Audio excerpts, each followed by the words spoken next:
குடும்பத்திலே பிசாசின் போராட்டங்களை அனுமதித்து வேடிக்கை பார்த்துக் கொண்டிருக்கிறாய்? Then why are you admitting the works of the devil in your house and you gaping around it? யாக்கோபு 4:7 சொல்லி இருக்கிறது, பிசாசுக்கு எதிர்த்து நில்லுங்கள், அவன் உங்களை விட்டு ஓடி போவான். In James 4:7 we see, resist the devil and he will flee from you. மத்தேயு 10:8 சொல்லி இருக்கிறது, பிசாசை துரத்துங்கள். In Matthew 10:8 we see, cast the devil. பொல்லாத ஆவிகளை நீங்கள் துரத்தி பழக வேண்டும். You should learn to cast out devils. அதுக்கு நீ செய்ய வேண்டிய ஆயுதம் என்ன? All what you should do, the weapon for it இயேசுவின் is, நாமத்தை விசுவாசித்து நீ அந்த நாமத்திலே அறிக்கையிட்டு அந்த வல்லமைகளை எதிர்த்து நீ சொல்ல வேண்டும். you believe on the name of the Lord Jesus, confess that name and cast out that power. ஒரு இடத்திலே நான் ஒரு சம்பவத்தை நான் அடிக்கடி சுட்டி காட்டுவது உண்டு. In one place I often used to recite a ஒரு thing. சகோதரி மிகுந்த செய்வனினாலே வருடக்கணக்காக பாதிக்கப்பட்டிருந்தார்கள். One sister was affected by witchcraft for years together. எப்பொழுதும் கூட்டத்துக்கு செல்வார்கள், அங்க போன உடனே ஆட ஆரம்பிச்சிருவாங்க. She will go for the meetings always, and when she goes there she will dance. அதனால ஜெபித்தவர்கள் எல்லாரும் சோர்ந்து போய் விட்டார்கள். Therefore everybody praying, they became faint. இந்த சகோதரிக்கு வேலை இல்ல, வந்தா ஆடிட்டே இருப்பான்னு சொல்லுவாங்க. This sister has no other work. When she comes she will keep dancing ஆனா like அந்த this. பிள்ளைக்கு பயங்கர வேதனை, ஐயோ இந்த வல்லமையில இருந்து எனக்கு விடுதலை இல்லையே. But she had so much of pain, saying that I have no deliverance from this power. அங்க அந்த சகோதரியை தவறான விதத்துல பயன்படுத்த அநேகர் உபயோகித்த யோசனை செய்தார்கள். Many of them wanted to use her in a wrong manner. ஆனால் இந்த ஆவியினுடைய தாக்குதல் வருடக்கணக்காக நீடித்தது. But the attack of the spirit was existing for years ஒரு together. இடத்திலே ஒரு பிசாசை இயேசு துரத்த வந்த பொழுது, காலத்துக்கு முன்னே எங்களை வேதனைப்படுத்தவா வந்தீர் என்று அந்த வல்லமை கேட்டது. In one place when they came to cast out the devil, they asked, well, are you coming to torment us before our time? வேதமும் சொல்லுகிறது ஒவ்வொன்றுக்கும் ஒரு காலம் உண்டு என்று சொல்லுகிறது. The word of God says that there is a time for everything. ஆனால் பிசாசை துரத்த ஒரு காலம் தேவையில்லை. இன்றைக்கே நீ விசுவாசித்தால் அந்த வல்லமையை கர்த்தர் அளிப்பார். But to cast out devil you need not have a time. When you believe today, the Lord will chase it out. ஒவ்வொன்றுக்கும் ஒரு காலம் உண்டு என்று சொன்ன தேவன் காலத்துக்கு முன்னே வந்து அவனை துரத்தி விட்டார். The Lord who said that there is a time for everything, even before its time he came and chased out the devil. ஆனால் பரிதாபமான நிலை, அந்த சகோதரிக்கு அந்த ஆவியிலிருந்து யாருமே விடுதலை வாங்கி கொடுக்கவில்லை. யாரும் ஜெபித்து அந்த சகோதரிக்குள்ள இருந்த அந்த ஆவியை கடிந்து கொண்டு துரத்தவில்லை. But the pathetic state of that sister was nobody could pray or get deliverance or chase out the devil and they got delivered. அந்த ஆவி நீடித்துக் கொண்டே இருந்தது. That spirit was prolonged. ஆனால் அந்த ஆவியை துரத்த யாரும் முற்படாதபடியால் இந்த வல்லமை அவளுக்குள் குடிகொண்டிருந்தது. Because nobody wanted to cast out this devil, that spirit was resisting her. ஆனால் இது பொல்லாத செய்வனை ஆவிகளாக இருந்தபடியால் அந்த ஆவிகளும் விடுதலை பெற்று போக அது அவைகளும் வாஞ்சித்து காத்துக் கொண்டிருந்தன. But because these spirits were of witchcraft, they also wanted to be delivered and God. யாராவது நம்ம துரத்தி விட மாட்டாங்களா? Nobody will chase us out. இயேசுவின் நாமத்தை உபயோகிக்க மாட்டாங்களா? Will they not use the name of Jesus? இப்படி அந்த ஆவியும் போராடி காத்துக் கொண்டே இருந்தது. Even that spirit was striving and waiting for it. ஒரு நாள் அந்த சகோதரி தன்னுடைய சகோதரி வீட்டுக்கு போகும்படியாக எத்தனித்தாள். One day that sister wanted to go to her sister's place. அங்கே போன பொழுது when she went there, அந்த சகோதரி வீட்டில் இல்லை. and that sister was not in her house. ஆனால் இந்த ஆவி மட்டும் இந்த சகோதரியை அங்க அழைத்து கொண்டு போய் விட்டது. But it was the spirit which took her to that house. திடீரென்று பார்த்தால் சூழ்நிலை மாறி தவறான எண்ணத்தோடு ஒரு நபர் அவளை அணுகி வந்தான். Suddenly the situation changed and another person with a wrong intention came close to her. எப்படி இருக்கும் என்று யோசித்து பாருங்க. See how it is. அந்த நேரத்தில் இந்த ஆவி உள்ள வந்து விட்டது. It was at that time the spirit came into her. சரியான ஒரு பொல்லாத ஆவி உள்ள வந்து விட்டது. And right evil spirit came into her. நான் அதனுடைய பெயரை சொல்ல விரும்பவில்லை. உங்களுக்கு எல்லாருக்கும் பரிச்சயமான தமிழ்நாட்டில் உள்ள ஒரு பொல்லாத ஆவி அது. It is an evil spirit which I do not want to say by name. It is in Tamil Nadu. ஒருவேளை அது யாரையாவது காயப்படுத்த கூடும். It might hurt somebody. அந்த வல்லமை அந்த சகோதரிக்குள்ளே வந்து விட்டது. That spirit came into that sister. அது அசுத்த ஆவி. It's an unclean spirit. ஆனால் தன்னை தொடக்கூடாது. அது தன்னை பரிசுத்தமாய் காத்துக்கொள்ளக்கூடிய ஒரு தோற்றத்தை உண்டு பண்ணக்கூடியது. But it is putting on a form to keep it holy. ஆண்கள் தொடக்கூடாது. That men should not touch her. அப்படி ஒரு ஆவி அது. That's such a spirit. இந்த மனிதன் போய் அவளை நெருங்கின பொழுது இந்த ஆவி உள்ள வந்துருச்சு. When this man drew close to her, the spirit came to her. முடிய விரிச்சிட்டு ஒரு ஆட்டம் போட்டுச்சு. இவன் விறுவிறுத்து போய்ட்டான். She putting out her hair, she put a dance. This man was sweating. அவன் ஓட ஆரம்பிச்சான். He began to flee. அந்த ரூமை விட்டு அவன் வெளியே ஓட எத்தனித்த போது when he started to flee out of that room, அங்கேயே நில்லு. He said, ஒரு அடி எடுத்து வச்சினா உன் ரத்தத்தை குடிச்சிருவேன்னு சொல்லி. If you take one step, I will drink your blood. அவன் அப்படியே வேர்த்து மிரண்டு போய் கதவு கிட்ட நின்னு விழுகிற கண்டிஷன்ல வந்துட்டான். He full of threat and sweat, he was standing there near the door. நான் சொல்வது உண்மை. It is truth incident which I say. அந்த சகோதரி நம்முடைய விசுவாசியாக இருக்கிறார். That sister is a believer. அந்த ஆவி பேசினதாம். That spirit spoke. என்னை யாராவது துரத்துவாங்கன்னு பார்த்தேன், கட்ட அவிழ்த்து விடுவாங்கன்னு பார்த்தேன், யாருமே எனக்கு செய்யல. I saw as to someone will break my bindings and chase me out. Nobody did so. இன்னைக்கு நான் ஒன்னு செய்யறேன். Today I am asking you to do something. நீ இப்பொழுது நான் சொல்லுவதை சொல்ல வேண்டும். All what I say you should say now. நான் என்ன சொல்றேனோ அந்த கதவை திறக்காத, நீ அங்கேயே நில்லுன்னு சொல்லு. Don't open the door, you stand there and say what I say. நான் என்ன சொல்றேனோ அதை நீ சொல்லணும். What I say, you should say. நாங்க ரொம்ப பேர் இருக்கோம் உள்ள. We are many of us inside. நான் லாஸ்ட்ல வருவேன். I will come at the last. நான் தான் ஹெட். I'm the head. கடைசில வந்து நான் வந்துட்டேன்னு சொல்லுவேன். Finally, I will say, I have come out. அது வரைக்கும் நீ அந்த இடத்துல தான் நிக்கணும். You should stand there until then.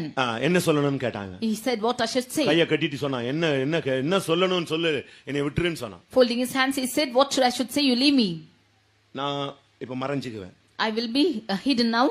இப்ப எனக்குள்ள இருந்து இந்த ஆளுக்குள்ள இருந்து ஒவ்வொரு ஆவியா வெளியே வரும். Now many spirits will come one by one. ஒரு ஆட்டம் ஆடும். It will come and dance. பேர் சொல்லும். It will tell its name. நீ சொல்லணும் இயேசுவின் நாமத்திலே போன்னு சொல்லு. அது மட்டும் நீ அங்க இருந்து சொல்லிட்டே இரு.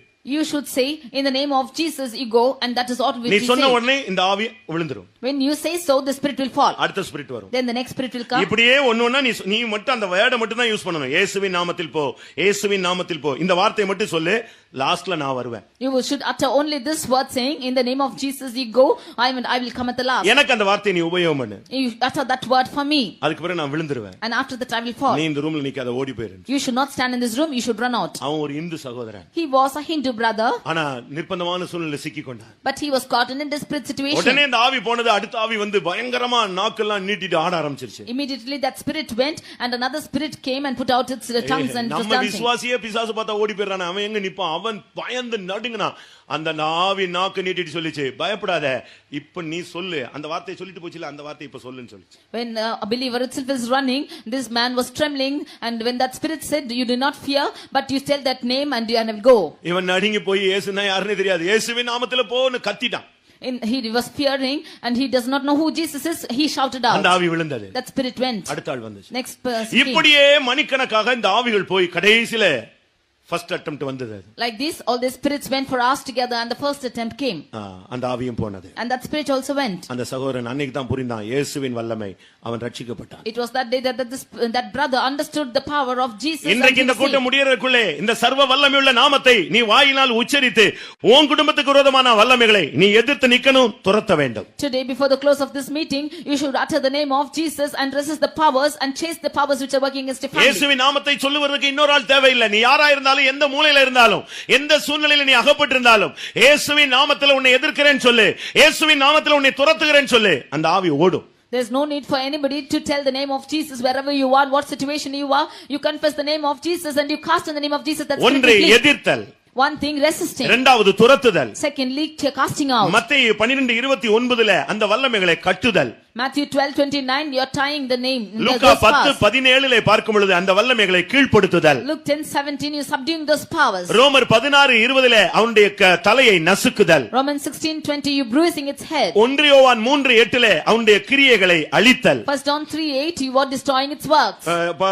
வெளிப்படுத்தல் 12:11 அவனை ஜெயித்தல். Revelation 12:11 you are overcoming its him. இல்லாவிட்டால் 1 யோவான் 2:14 பொல்லாங்கனை ஜெயித்தல். 1 John 2:14 you overcoming the destroyer. உனக்கு எந்த சூழ்நிலையில அவன் இருக்கானோ அந்த வியூல நீங்கள் அவனை எதிர்கொள்ளலாம். Whatever situation he is in, you can overcome him in that way. அவன் ரொம்ப துள்றானா, அவனை கட்டிரு. Is he coming more, then you tie him up. அவனை கீழ்ப்படுத்து. You subdue him. அவனுடைய தலையை நசுக்கு. You bruise his head. அவனுடைய கிரியைகளை அழித்து விடு. You destroy its works. அவனை துரத்து. You chase him out. அவனை எதிர்த்து நில். You resist him. அவனை நீ ஜெயித்து விடு. And you overcome him.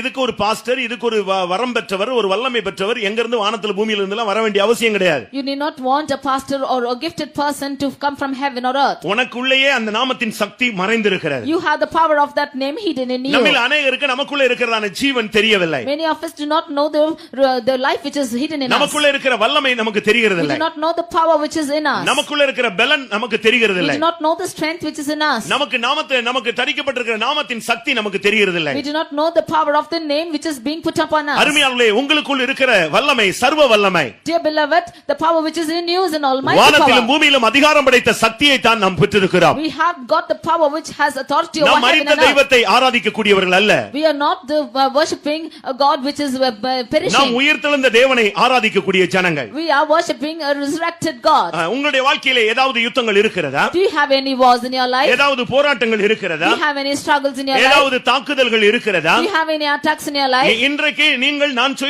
சொன்ன இந்த 7 வசனங்களையும் இல்லாவிட்டால் 7 காரியங்களையும் நீங்கள் அபியாசப்படுத்தி பாருங்கள். You practice or exercise these 7 things which I told you today. நம்மில் அநேகர் நம்முடைய மனசாட்சி செத்து போனபடினால் தான் பிசாசை எதிர்க்க கூடாதவர்களாய் ஒதுங்கி போய் விடுகிறோம். Many of us, because our conscience is dead, we are not able to resist the devil. நீங்க போய் பிசாசை எதிர்த்து நில்லுங்க. You go and resist the Satan. அது உங்களை பார்த்த உடனே பயப்படும். And when it sees you, it will fear. நீ உன்னுடைய மனதில கொஞ்சம் கூட விசுவாசத்தை தளர விடக்கூடாது. You should not allow faith to stagger in your mind. நீங்கள் துணிந்து போய் அந்த பிசாசுக்கு எதிர்த்து நில்லுங்கள். You should voluntarily go and resist the devil. நான் இயேசுவின் நாமத்தில் வந்திருக்கிறேன். I have come in the name of Jesus. அந்த வேர்ட் மாத்திரம் உன்னுடைய வாயில சரியான விதத்துல நீ உச்சரித்து பழகு. You should utter only that word properly in your mouth. இயேசு என்ற அந்த திருநாமத்துக்கு ஒரு மிகப்பெரிய சக்தி உண்டு. The name of Jesus has a great power.